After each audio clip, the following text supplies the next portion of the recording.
Sunday afternoon lunch recipe farm ஹவுஸில் அப்பாவுக்காக என்ன தயாராக இருக்குன்னு பார்க்கலாம். எஸ்டேல் சாப்பாடை அரிசியை குக்கரில் செய்கிறோம். ஊருக்கு வந்தாலே கொஞ்சம் பிஸி ஆகிடுது இப்போல்லாம், அதனால வடிக்க முடியல. காலிஃப்ளவர் கேரட்டு ரெண்டையும் சேர்த்து காஞ்ச மிளகா போட்ட ஒரு பொரியல். இந்த காஞ்ச மிளகா வந்து பரங்கிப்பேட்டையில் வாங்கினதுங்க சந்தையில். இது என்ன பண்ணுது, ஒரு மிளகாவே ரொம்ப காரமாக இருக்குது. அதனால நான் கேரட்டை வந்து காலிஃப்ளவரோட சேர்த்துட்டேன்.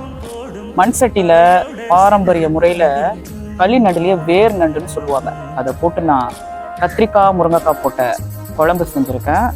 அப்படியே தட்டில் பரிமாறுவோம். குழம்பு கொஞ்சம் தண்ணியாக தான் இருக்குது, இப்போது அடுப்புலேயே கிடக்குது பாருங்கள். அது என்ன ஆகும், போக போக அப்படியே கட்டி ஆகும். இன்னொரு கொடுக்கலாம் வைப்போம். உடச்சி சாப்பிடுவாரு, நல்லா கொண்டு போய் அப்பாவுக்கு கொடுக்கலாம்.